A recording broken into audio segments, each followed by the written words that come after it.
Hello there and welcome back.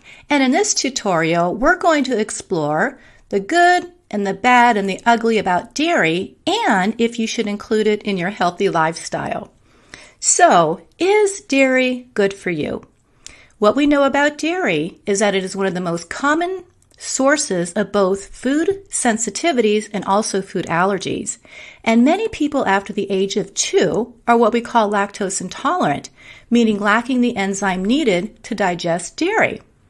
Dairy is also one of the biggest causes of acne because when you raise your insulin and throw in a few growth factors, what do you get? You guessed it, you get acne.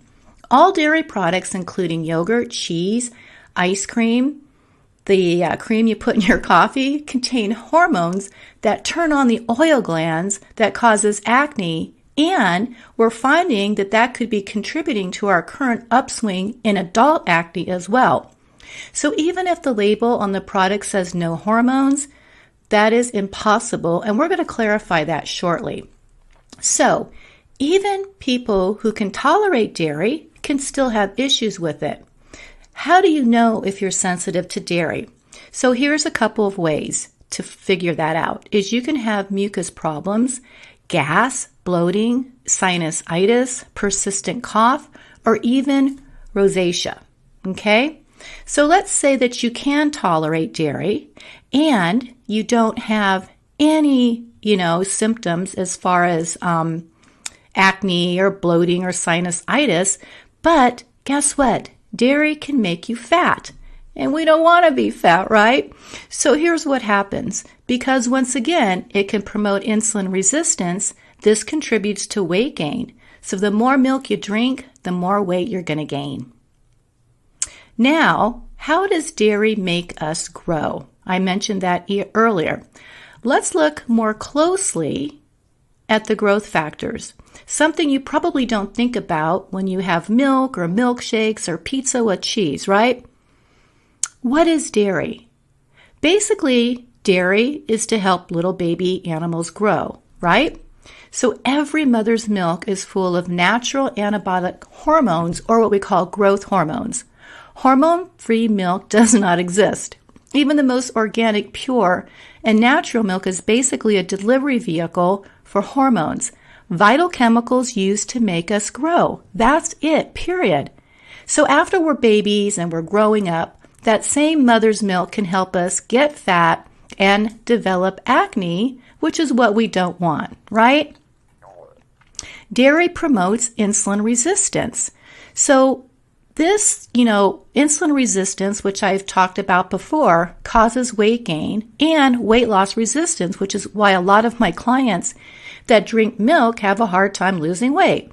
Because this happens when your body is given too much sugar to break down at once. So there's a lot of natural sugar and even added sugar in dairy.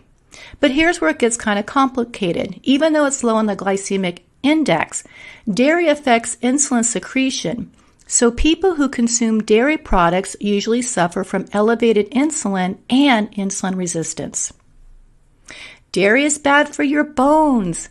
Milk does not do a body good. How many times did we see those, campaigns that lasted years and years on TV or on every magazine all over the web, right? That are advertising milk is healthy and great for your health and bones. That is so false and downright wrong. So, how do I care for my bone health? Not by consuming dairy. Obviously, we need calcium, but consuming milk is the worst way, and we will address this in another module. But remember this, one study showed that people who had the highest milk consumption had the highest risk of bone fractures. So if you look at countries with the highest milk consumption, like America, they also tend to have the highest level of osteoporosis. So we know there's a connection there. All right. Also, you get a lot of cravings for dairy. Even when you know all of these problems and how bad it is, it's hard to give up the dairy. And this is a tough one for a lot of my clients, so don't feel bad if you have any issues with it. I had issues letting it go myself. But think about it. For many of us, dairy, it's part of, our childhood. It's comfort food, right? Whenever we couldn't sleep at night, what did Mom do? Gave us some warm milk and some cookies. And I mean, even Santa Claus gets dairy, right? And he's fat. But, sometimes the things we crave are not just the things that make us feel good. They're also the things that we're addicted to. So, when that craving hits, which it will, since your body doesn't like it, inflammation occurs, and your body forms antibodies to come and kill these foreign invaders, to kill that milk because it's not good for you. Kind of like the zombies we talked about in an earlier module. Even though the milk feels good, your immune system shouldn't have to go on high alert every time you have pizza or ice cream or yogurt or milk in your coffee, right? So the more reactive you are to dairy, and it is one of the most reactive foods, the more antibodies you've built up and the more intense your cravings are. So if you crave dairy, all right, you can't tolerate it. It is not good for you. Now there's another addictive factor here. It's called caseins. So that's a protein that's found in milk and other dairy products. We know that casein can have a morphine-like effect in our brains. In fact, when you consume caseins, your body actually produces casomorphins, which has the same physically soothing properties in the brain that morphine and other drugs have. Yes.